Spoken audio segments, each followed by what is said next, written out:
background to these workshops, and then I'll go through some house rules, and then we will start with our first activity. So very briefly, the theme for the festival, of course, is for Festival 2020 is action towards a pluralist economics. And the big thing that we'd like to get is that we've changed the format this year. Firstly, it's online, and secondly, it's an interactive workshop format.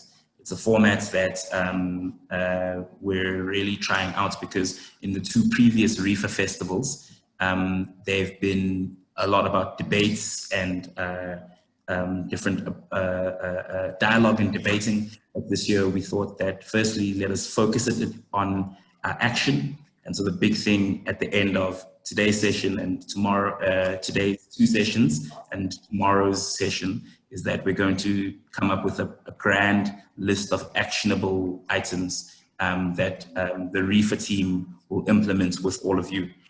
So as we have these discussions, keep in the back of your mind the idea that you've got this REFA team that could support you. What are the activities you'd like to do towards improving the economics curriculum?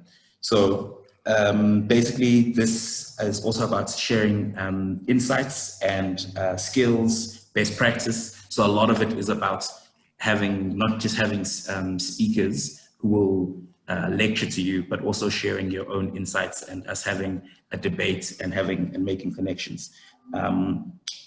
I think there'll be, as we go along, we'll be giving you instructions, so please don't feel intimidated by the format. We've got Alia Chikte, Asanda Lobelo, and Amara Garda, and their names have REFA next to them. And you can just message them if you are having a problem, and you should see from your emails. If you get kicked out, you'll see from your emails their phone numbers so we can get you back in.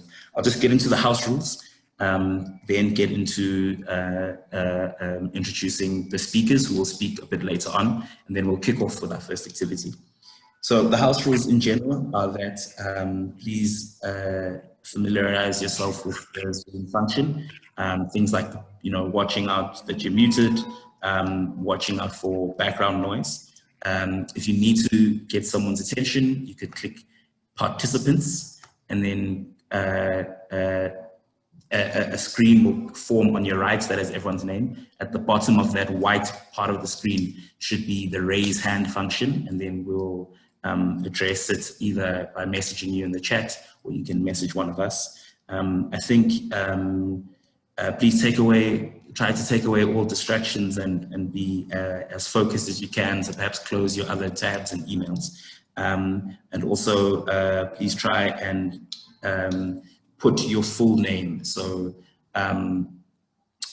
in that participants list, you can sort of right-click your own name, click more, and it'll give you the option to put out your full name so we can know where to put you and to which breakout room to put you in. I think it is, in particular during the speakers session, we'd appreciate it if you could type most of your questions in the chat. It just helps us keep a record of this, which we'll use in the future, but also it makes things easier than raising your hand and then speaking. So just to allow the flow. You will see that 90 minutes does go by very, very quickly. And we just want to make things as quick and efficient as possible. So I think I'd just like to ask for, I'll just give you the prompt now after mentioning one more thing. So if our co-hosts could just prepare to put people in breakout rooms. But the final thing is, of course, 90 minutes is short. We will try to get through everything.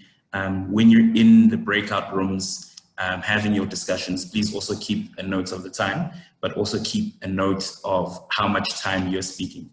Some people will be shy, some people have lots of things to say, and unfortunately, obviously even over the whole festival, won't be able to cover everything. But you can make notes in the Google Doc and just note that if you only say, if we give you 10 minutes for an activity, just make sure you divide it up that time so that everyone has an equal amount of time to speak. So the first prompt is, obviously we're in the inequality stream, and we've organized everything by streams because we're trying to explore how we can think critically and change the economics curriculum. And we're using each of the individual streams as kind of a general case study. So there's this session, which is about debates and different approaches. There's the next session that starts at 2:30, which is about pedagogy. There's the session tomorrow, early afternoon, which will talk about content and research and things like that. But we're going to start off this first activity with everyone writing in the Google Doc. So please could you click the link to the Google Doc, and we're just going to spend a few minutes, just 5 minutes, to jog our minds and jog our thoughts on inequality. So that's the first activity. So please open up the Google Doc.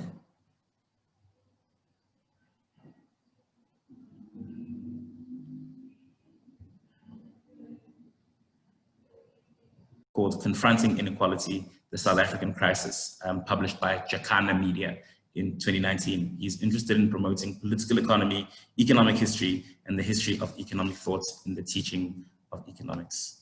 So please take it away, Mike. Okay, thanks Wandile for that introduction.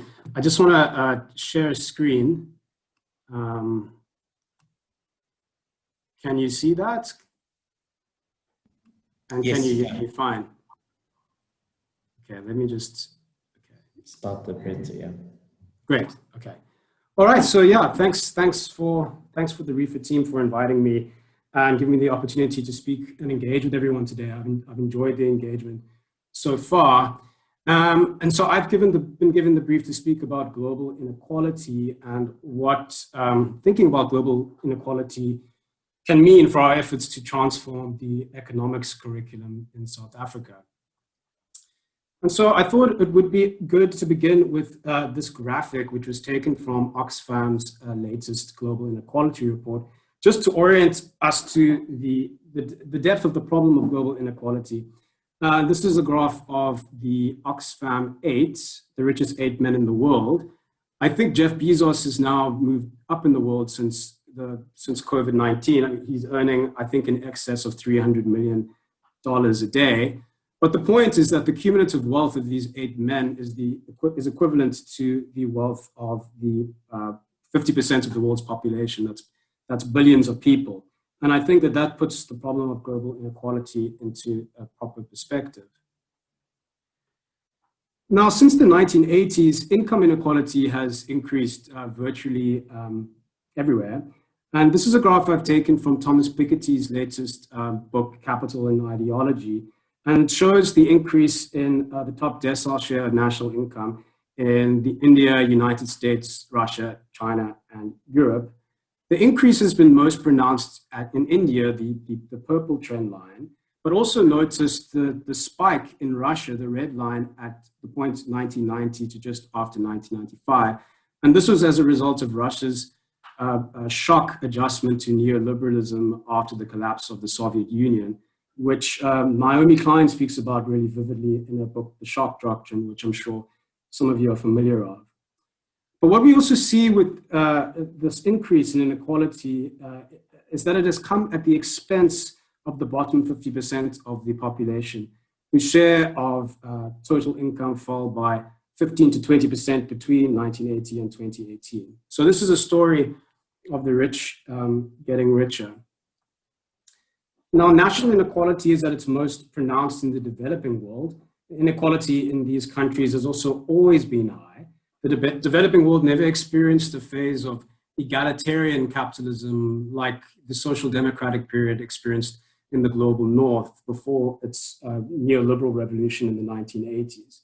So the most unequal region in the world is the Middle East, where the top decile share of total income stands at 64%.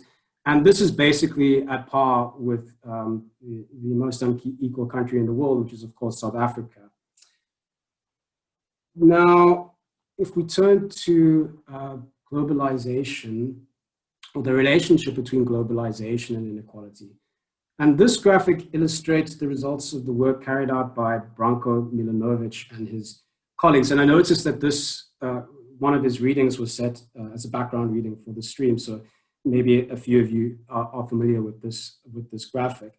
And basically, Milanovic sought to measure the impacts of globalization on global inequality between 1988 and 2008.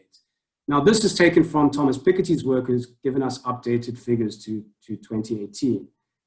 So on the horizontal axis, we have the world's population ranked from poorest to richest. And on the vertical axis, we have the percentage increase in their real income. Now, if globalization benefited everyone equally, we would see a flat curve. Each population percentile would progress at the same rate as all the others. A rising tide would have lifted all boats. We do not see that, though. Instead, we see that there are clear winners and losers. And the largest gains were made by people around the global median and the global 1%. And at the median, people nearly doubled their incomes. And these people come from the emergent middle class in Asia and China in particular.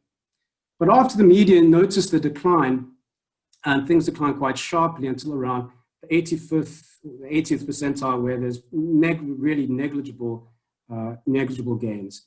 And this is where we find the lower middle classes of the developed world in places like the United States, Japan, Britain, and Germany. And then we see another spike towards the end of the graph, which indicates that the global 1% clearly benefited from globalization as well. And these people are mostly concentrated in the developed world and the USA in particular. Now, the inequality between the rich and poor is still quite striking, even if it is the case that there have been remarkable improvements for lower income groups during this period. While the top 1% captured 27% of growth, the bottom 50% captured only 12%. So you don't have to understand the finer mechanics of this graph, but just appreciate the point of a highly uneven spread of the gains of globalization. So I think it's fair to say that the dream of a world order united under liberal democracy and free market capitalism is well and truly over. We live in an age in which the proponents of anti-globalization or anti-globalism are making the most noise. And it is no wonder, given what we just saw in the previous slide, that a major anti-globalist backlash is coming from the lower middle classes in the advanced world. And these groups feel that they've been abandoned by their political and social establishments and have had their jobs and livelihoods threatened by trade and globalization. There are three groups who they target: the local, what they perceive as the local globalist elite, any foreigner, and local minority groups. And the result, as we see, is this rise, quite frightening rise in racist, nativists, conspiratorial, chauvinists, populist and anti-democratic political currents in the global north, from Trump to Brexit, Marine Le Pen, Alternative for Deutschland, the list goes on and on. But this is not only happening in the developed world, but in places like India, we've seen a remarkable rise in religious fundamentalism and Hindu ethnic nationalism. Brazil has also taken a turn towards right-wing authoritarian nationalism, and South Africa, we're of course not stranger to our own problems of xenophobia and nativism. And all of these countries, of course, suffer from extreme levels of income and wealth inequality. So given all of this, what should we as progressives do? And what role can an effort to reform economics play at this current conjuncture? And this is the question I want to put before us today. And I will try to provide an outline of my own thinking on this, which is by no means complete and in many ways is still quite provisional. But in my view, our task is to retrieve and reanimate traditions of internationalism that have been suppressed, progressive internationalism that have been suppressed in recent decades. And instead of joining an anti-globalist call, we should insist on a more egalitarian international order and champion the values of cosmopolitanism and international cooperation. Now, in order to do this, we need to do a few things. And I think first and foremost, we need to understand the origins of our current dilemmas. And here, I think that it is imperative that we understand how global capital accumulation works and how this process of accumulation has systematically produced the uneven experience of globalization and the global inequality that poses such a threat to our survival. I would go so far as to argue that mainstream neoclassical economics doesn't speak about capitalism at all, really. It speaks about this thing that it calls the market economy, which it perceives as a sort of a timeless entity that has not come to us as a result of a historical process, an often violent historical process. I mean, think of the making of the Black working class in South Africa and the migrant labor system that was set up to feed the mines and kickstart capitalism in this country. This was a brutal and traumatic experience. But for neoclassical economics, the market economy issues from basic impulses rooted in, or allegedly issues from basic impulses rooted in human psychology or human nature. And I think that we need to dispense with this type of thinking as a matter of urgency and talk explicitly about capitalism, the unequal power relations embedded within it, internal to it. We need to talk about its internal logic, how it works, and what it is doing today. Now, capitalism has an internationalist tendency embedded within it. It must seek new opportunities for the exploitation of labor and resources. And since the 1980s, due to trends in technologies and changes in the global regulatory framework, capitalism has been allowed to stretch its legs. In the last few decades, we've seen the proliferation of global value chains, where production of a good like a shoe is broken down into its component tasks, which are carried out in different countries. So we have seen a mass offshoring of low value adding activities to the developing world, while higher value adding activities like marketing, branding, and design are retained in the advanced world or headquarter economies. So Nike shoes are manufactured in places like Vietnam, but their branding and headquarters remains in the United States.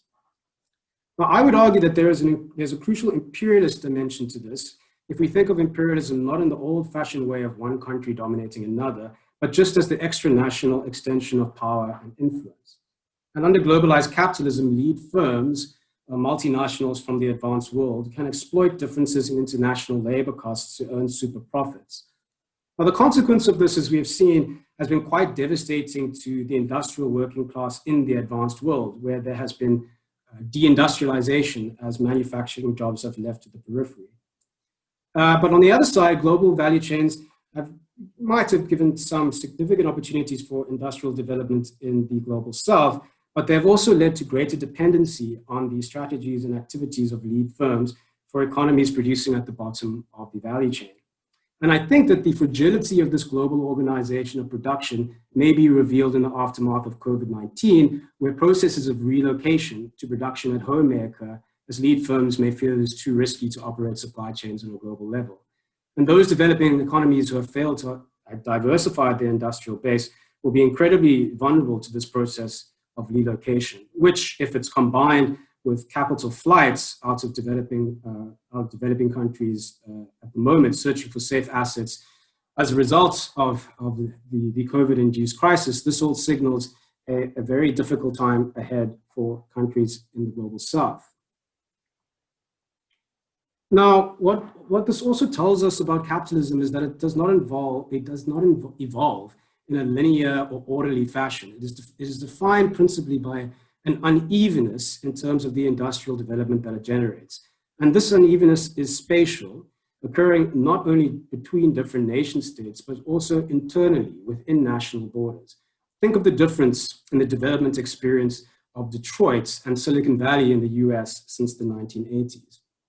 And this process of global capital accumulation, in other words, leads to this constant creation and recreation of winners and losers, and a constant struggle on the part of economic actors for inclusion and exclusion.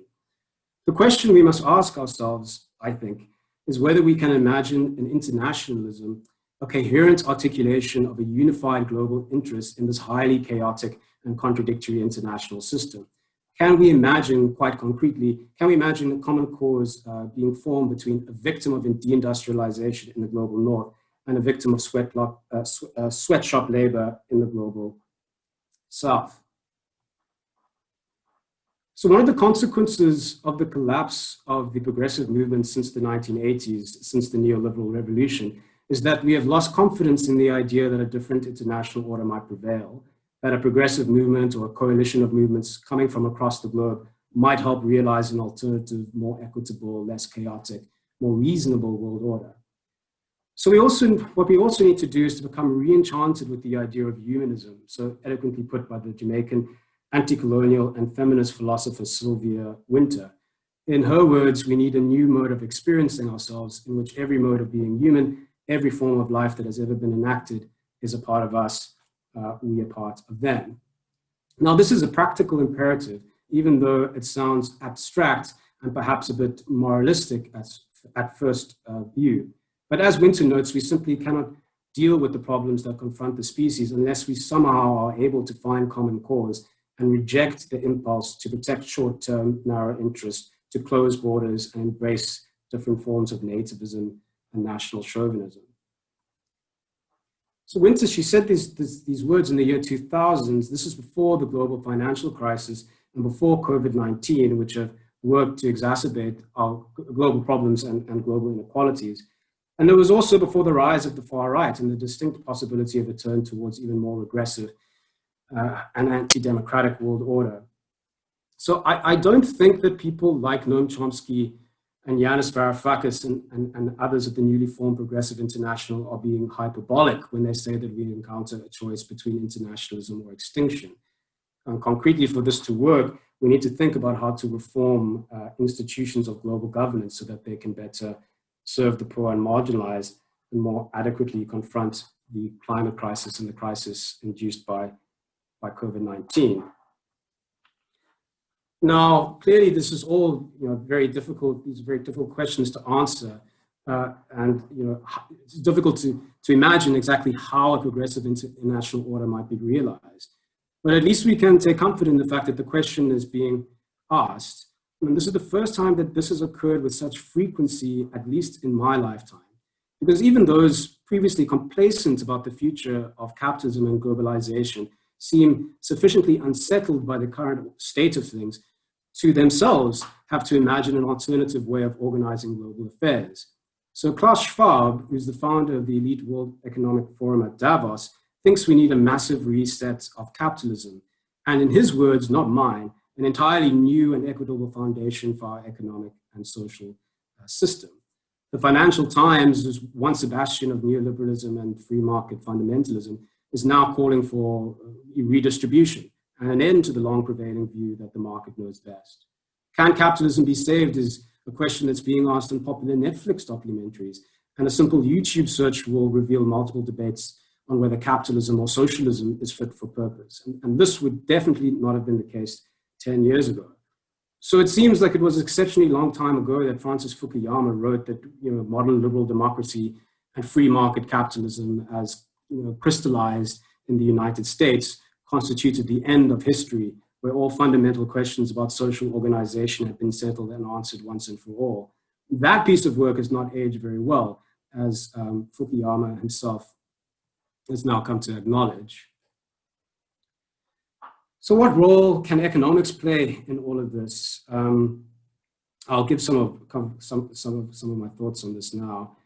I think that Jayati Ghosh put things very, very well in the opening plenary last night when she said that economics there's a complete lack of imagination, and I think that's exactly right. I think that we should step back and we should begin with the question of what is economics for? Why are we studying economics?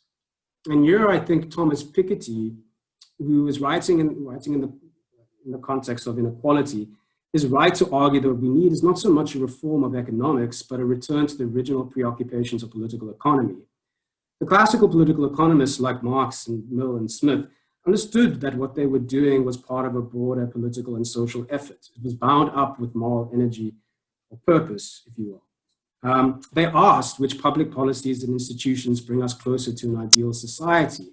They did not agree with one another about what an ideal society looked like or how to get there, but the question was at least explicit. Whereas today, economics, as we all know and have discussed at these festivals, too often hides behind a type of technicism and an appeal for special scientific status in the social sciences, as if what economics economists are doing is somehow value neutral and dispassionate.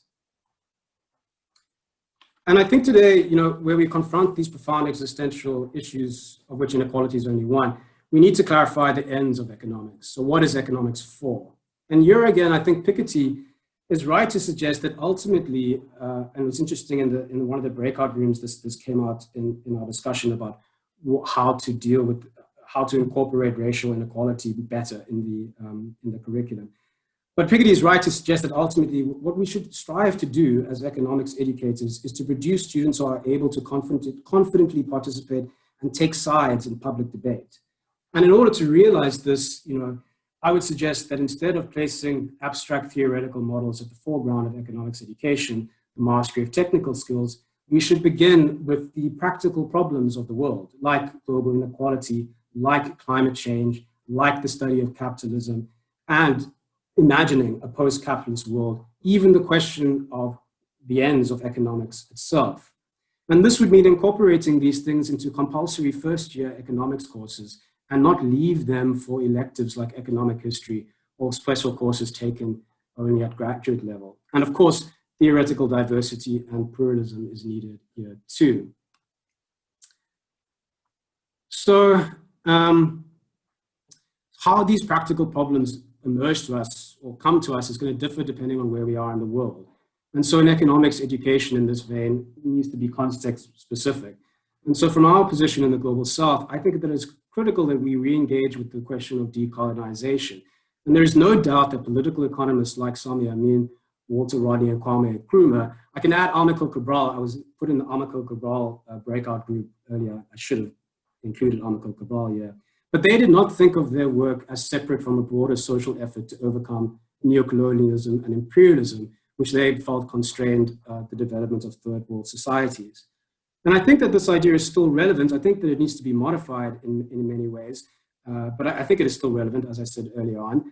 But I think that it needs to be these ideas need to be explored in economics curricula in South Africa.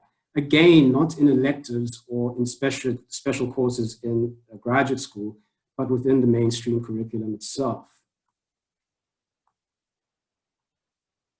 Slide is not changing. Aha. Sorry to disturb you, Mike, but I think as we wrap up.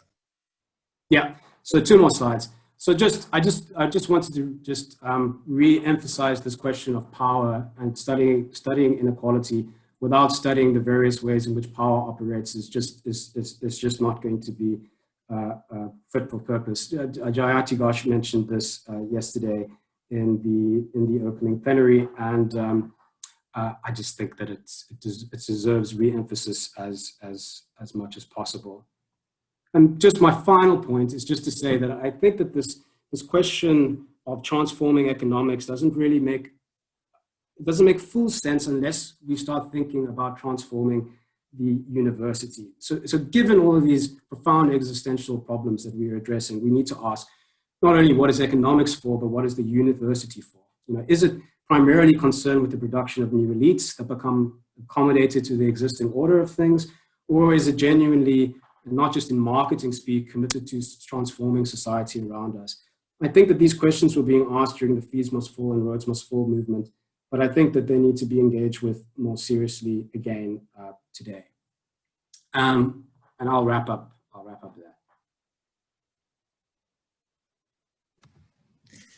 Cool. Thank you very much, Mike.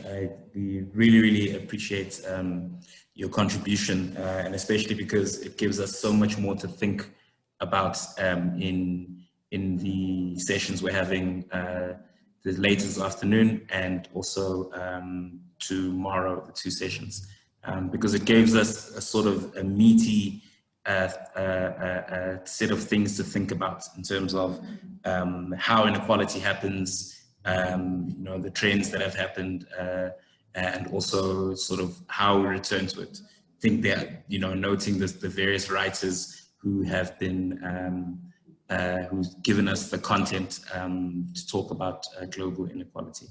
So I'll just introduce our next speaker, and then we'll just note that after the next speaker, we'll have a brief Q&A. I think we may need to go slightly over time. and then I'll wrap up the session very briefly. But of course, this part of the session is to give us food for thought on the nature of inequality, so that when we talk about pedagogy and about bridging the gap between the curriculum and the real world, we actually have a lot of meaty things to think about. So our second speaker is Professor Rasigan Maraj, who is an activist scholar and served as the National Coordinator of Science and Technology Policy Transition Project between 1994 and 97. Following his deployment as head of policy at the Council for Scientific and Industrial Research, he was the founding chief director for the Institute for Economic Research on Innovation, so IERI, based at the Tshwane University of Technology. He's also professor extraordinary of the Center for Research on Evaluation, Science and Technology, which is CREST, which is at Stellenbosch University. He's the node head of the DSI NRF Center of Excellence in Scientometrics and Science, Technology and Innovation Policy, and a ministerial representative to the Council of Rhodes University. Professor Maraj holds a Doctor of Philosophy degree from the Research Policy Institute from Lund University, and is also an alumnus of UKZN and Harvard Business School. His research focuses on the political economy of innovation and development, which is closely linked to the changing world of work, democratic governance, ecological reconstruction, and the contradictions of the 4IR.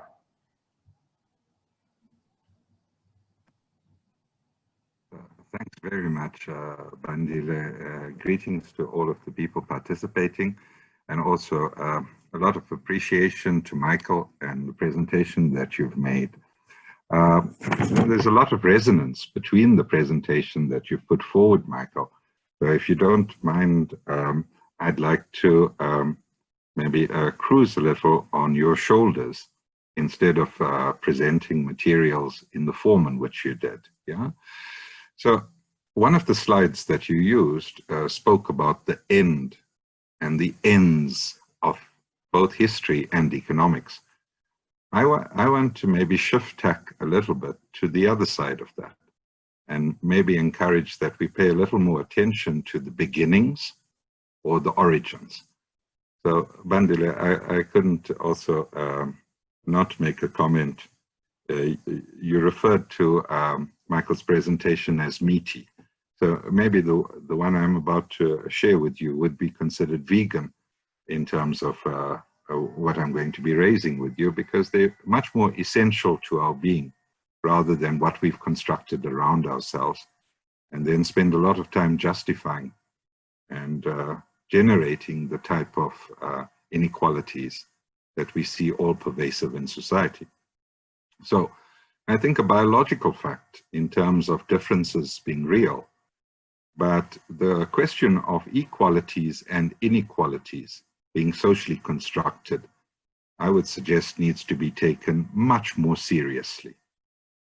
You know, we have a shared history as being a species being, a long incubation amongst other hominids, a much shorter period of ourselves as anatomically modern humans, and in the form that we currently are post the preceding glacial time, our common era that we now occupy, and we measure according to a calendar, not of our making, but that we have accommodated ourselves into. So I raise these by way of us needing to also encourage views that bring in the wider diversity of lived experiences across the planet, and to encourage us also not to fall into a sense of constructing the world systems in a type of hierarchical form where the object of the majority of territories and the peoples that occupy it are seen as seeking to catch up with a particular quadrant that is hegemonic in terms of the capitalist mode of production itself. Because what that then renders us is chasing a similar pathway towards a form which is incapable of being maintained on this planet itself. You know, Michael, you've mentioned Nike as an example. I've recently used the example of another brand of tacky. It's got the initials NB on it, and its flagship product, a particular form of footwear, again constructed to global value chains, a lot of complexity apparently involved in it, etc. But if we collected every pair of tacky that is made on a single day across all the factories, this is just from one brand and one model, and we place those in pairs above each other, the height is 1.5 times the Empire State Building in New York. And those types of decisions about the production of such, and us giving it a word that says value attached to it, needs also a level of critical reflection from all of us. Yeah. So I want to raise that as maybe points of dissonance, and also hopefully stir us into re-looking at this thing that we call economics. I think we can take as granted the work that's been presented, and especially under the decolonized theorists, Michael, that you referred to, the notion around accumulation by dispossession and our insertion from the global south, the peoples of the global south, the territories that they occupy in the global south, into world systems on an uneven level, on an uneven basis. You know, if we were to make this very practical to ourselves, and also I love what you raised about us being problem-based and starting with the reality that confronts us in contemporary times. So we have a question of South Africa, the territory of South Africa, the country of South Africa, earning itself the appellation of the most unequal country in the world. But that's only possible relative to the other countries of the world. And racial capitalism, apartheid, all of them were only capable of being maintained as an apparatus and through its institutionalization on the basis of the establishment of private property. And so if we look back across society and human occupation of these territories, we may not find that private property pre-existed and was maintained and safeguarded in a similar form to those that inserted South Africa into a mercantilist form of accumulation processes leading up to racial capitalism and apartheid. So private property, I want to suggest to you, can be traced back in South Africa to a particular enclosure. And sometimes people go to this enclosure as a tourist venue. And, you know, this is the castle in Cape Town. And if we were to trace all the enclosures that followed, we'd get a much clearer sense of the inequalities that currently exist in terms of incomes, the assets that people are able to accumulate, and the wealth that flows from it. So again, I really think it gives us, also allows us the possibilities of rethinking the form of inequalities that we have currently, and whether our responses to redressing those inequalities is about changing the categories of those with more versus those with less, or unseating the entire process that generates haves and have-nots. I want to really encourage that we share and at least afford the possibility of such thinking to coexist as the field of economics also redevelops and takes a more decolonized format. Yeah. I also want to suggest that when we look at especially access to resources, much of these resources are mediated at least through the form of knowledge and an asymmetry that gets perpetuated by the way in which we even collate, conserve, and then reproduce knowledge itself. And so even this educational format, the format that gives us a basic or early childhood development period right through to the post-school education and training system that we are in, is in itself a form of indoctrination into authoritarianism as well as hierarchical forms of thinking. So we would not have inequalities if inequalities could not be imagined. So I really think we need to pay much more attention to a form of organizing that transcends what capitalism has bestowed upon us. Post-capitalism is not just the stage after capitalism. It should allow us to completely destroy the elements that informed capitalism and afford us the opportunity as species being with other species and other life forms to occupy a planet then with higher levels of equity, a way in which we redress the metabolic rift. In other words, the metabolism and the rate at which our metabolism operates relative to the rest of the planet and what's capable within safe ecological parameters. So I know that's been quite abstract, but I try to keep within this time frame, and I hope it's sufficiently coherent and at least challenging for the discussions that we hope to have. Thank you. So yes, thank you very much, Rassigan, for that contribution, in particular reminding us of points like the socially constructed nature of inequality, the very historical and political processes that have brought about inequality, especially in the case of South African history.